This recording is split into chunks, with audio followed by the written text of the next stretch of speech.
This is probably one of the most controversial videos I'll be posting. Very likely, I'll be getting lots of messages from people upset at what I'm about to share. Please keep in mind the following is purely based on my own research and what has worked for my family.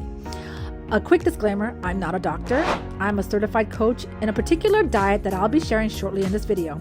I'm also going to explain how the following diet has affected myself and my eldest son, who was diagnosed back in 2019 with ASD, Autism Spectrum Disorder.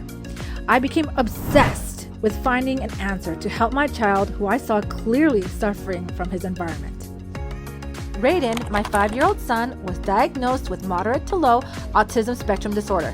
It's not about changing who he is, just changing what negatively affects him so that he isn't constantly filled with anxiety. It has been shown that there is one of 2 particular diets, or lack thereof, that really boosts neurogenesis, and that is fasting. Speaking as a person who struggles with insulin resistance, we have never been more overweight, more insulin resistant, more chronically ill than we are now.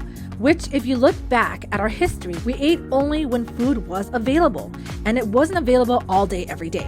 Agriculture, which began roughly 10,000 years ago, has really changed how we live, and not necessarily all bad, but we no longer hunted for food. A Nobel Prize winner and doctor by the name of Yoshinori Ohsumi found that a mechanism called autophagy happens in the body when fasting. It's when the body gets rid of or eats up damaged or dysfunctional cells, which are useless to the body for survival. We fasted when food was low, but the amazing part was our brains ignited during this time. We had to have more clarity, more focus, so that we could think of ways to procure food that was scarce.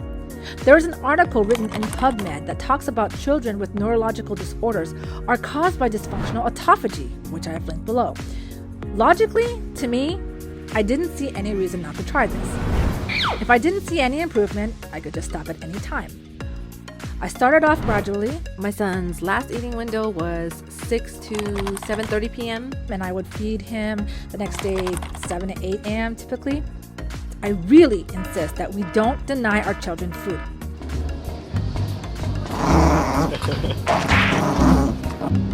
But instead, wait for prompts. For those who lack communication, period, this might not be a good option for you. Therefore, I'm including a secondary option later in this video. I decided to just wait until he asked or showed signs he was hungry. Whereas before, I would immediately make breakfast without prompt. My son is able to let me know he is hungry. Therefore, I knew waiting wouldn't be an issue. At first, it was 15 minutes past his normal window eating time, then progressed to 30 minutes. Then, interestingly, I noticed he was less and less hungry first thing in the morning. He still ate 3 meals a day with snacks, but the time was just pushed back a bit. After 2.5 weeks, he began letting me know that he was hungry about 10 to 10:30 a.m., which is still where we are at today. The second diet option, I have chosen to do a ketogenic diet for us. After hearing all the benefits from this lifestyle change that has been recommended by my favorite YouTube doctors, Dr. Ken Berry and Dr. Berg, I have included links below pertaining to the ketogenic diet and autistic children. The fact that I was already very familiar with the healthy version of this way of eating due to my insulin resistance and gestational diabetes, I have been on this diet for 6 years. Like anything new that you do, please be sure to do your homework before starting this new dietary lifestyle.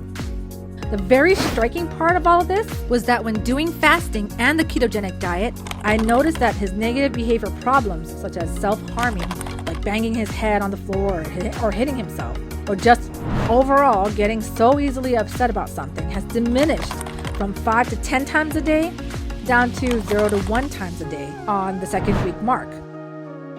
On top of that, sleep improved. He seemed to sleep more soundly and by morning seemed more refreshed. He also suffers from bruxism. That excruciating cracking sound of his teeth at night was horrible. But by the 3rd week, it seemed to have dramatically minimized, not fully gone, just noticeably diminished. For me, my concentration and memory improved, and something I didn't expect to improve, as I never heard or read this anywhere, but my vision became sharper. I practice and currently practice intermittent fasting of anywhere between 14 to 24 hours. What's even more interesting is that a study was conducted which shows that kids that had epilepsy reported to have not only less seizures, but also an improvement in QOL, quality of life.